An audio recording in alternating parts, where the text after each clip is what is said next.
Hello all, welcome to Bhargavi వంటిల్లు. ఈరోజు వీడియోలో సింపుల్గా 10 నిమిషాల్లోనే ఆలూ ఫ్రైని ఎలా ప్రిపేర్ చేసుకోవాలో చూపిస్తాను. చాలా బాగుంటుందండి రెసిపీ.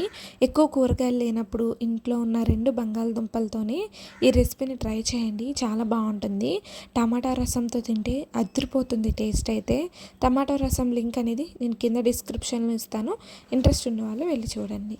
ముందైతే ప్యాన్లో ఆయిల్ వేసుకొని ఆయిల్ వేడెక్కిన తర్వాత సన్నంగా చిన్నగా కట్ చేసుకున్న ఆనియన్స్ని వేసుకోవాలి. ఎప్పుడైనా మనం ఫ్రైస్ ప్రిపేర్ చేసినప్పుడు ఆనియన్స్ అనేవి చిన్నగా కట్ చేసుకుంటే టేస్ట్ బాగుంటుంది. ఇందులోని ఒక 2 లేదా 3 పచ్చిమిర్చిని ఇలా సన్నంగా రౌండ్గా కట్ చేసుకుని యాడ్ చేసేసుకోవాలి.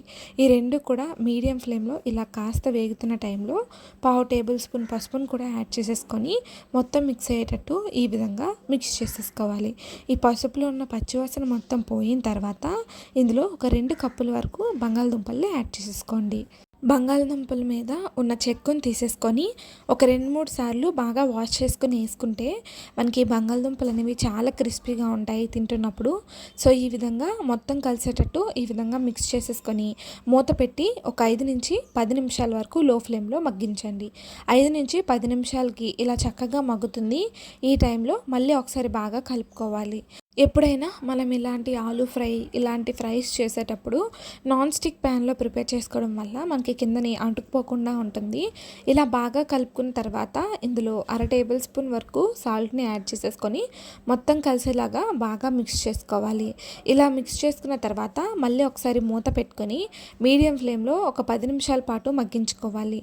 ఆలూస్ అనేవి ఈ విధంగా బాగా మగ్గిన తర్వాత ఇందులో 1/2 టేబుల్ స్పూన్ వరకు కారాన్ని యాడ్ చేసేసుకొని మొత్తం కలిసేటట్టు మిక్స్ చేసేసుకోవాలి. ఇలా బాగా కారంలో ఉన్న పచ్చివాసన మొత్తం పోయి ముక్కలకి బాగా పట్టేటట్టు మిక్స్ చేసేసుకోవాలి. ఇలా కారాన్ని యాడ్ చేసుకోవడం వల్ల టేస్ట్ చాలా బాగుంటుంది. లాస్ట్లో కొంచెం కొత్తిమీరను కూడా యాడ్ చేసేసుకొని స్టవ్ ఆఫ్ చేసేసుకోవాలి.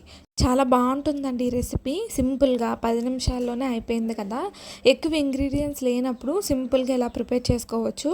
క్రిస్పీగా టేస్టీగా చాలా బాగుంటుంది. టైం లేనప్పుడు ఇలా సింపుల్గానే 10 నిమిషాల్లోనే కర్రీని ప్రిపేర్ చేసేయచ్చు. ఈ వీడియో కనుక మీకు నచ్చినట్టయితే లైక్ చేసి షేర్ చేసి సబ్స్క్రైబ్ చేయండి.